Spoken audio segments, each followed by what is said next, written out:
Kisah Nabi Daud dan kitab Zabur yang diturunkan kepadanya.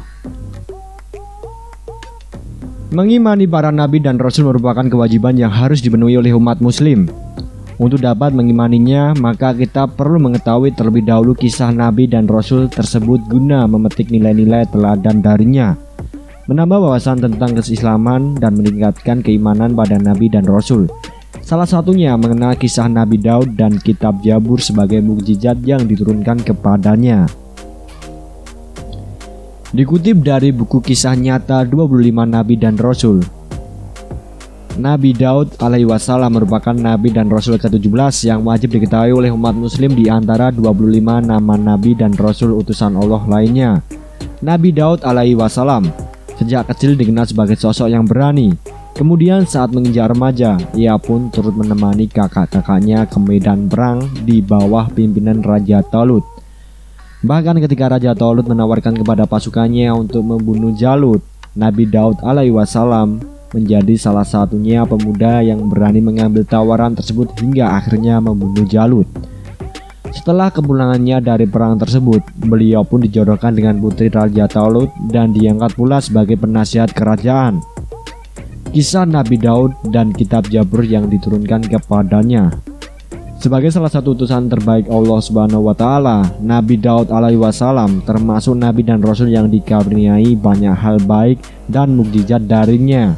Misalnya, diberikan mukjizat berupa kemampuan untuk melunakkan bisi seperti lilin dan mampu mengubahnya ke bentuk apapun tanpa alat bantu. Beliau juga dikaruniai suara yang amat merdu. Kemudian mukjizat terbesar yang dikaruniai oleh Allah Subhanahu wa taala terhadap Nabi Daud alaihi wassalam ialah turunnya kitab Zabur. Sebelum kitab Zabur diturunkan, Allah Subhanahu wa taala telah menurunkan kitab Taurat kepada Nabi Musa alaihi wassalam terlebih dahulu. Namun selepas wafatnya Nabi Musa dan Nabi Harun, isi kitab Taurat diubah oleh Bani Israel akibat terpecah belahnya kaum tersebut setelah meninggalnya Yusya bin Nun selaku penerus kepemimpinan Nabi Musa dan Harun.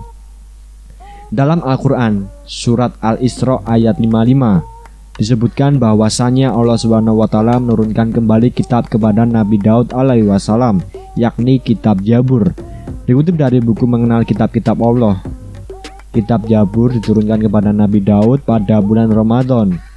Adapun isi dari kitab tersebut ialah mengandung berbagai macam nasihat, pujian-pujian kepada Allah Subhanahu wa taala, kisah-kisah umat terdahulu, kisah nabi-nabi yang akan datang, serta pelajaran lainnya.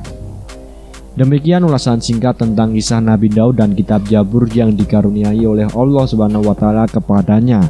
Semoga informasi tadi dapat menambah wawasan umat muslim tentang kisah nabi dan rasul guna meningkatkan keimanan kita semua. Oke guys, jadi itu saja sedikit informasi dari kami. Mudah-mudahan informasi ini bisa ditanggapi para netizen. Dan yang terakhir, jangan lupa like, komen, dan subscribe di channel ini. Sampai jumpa.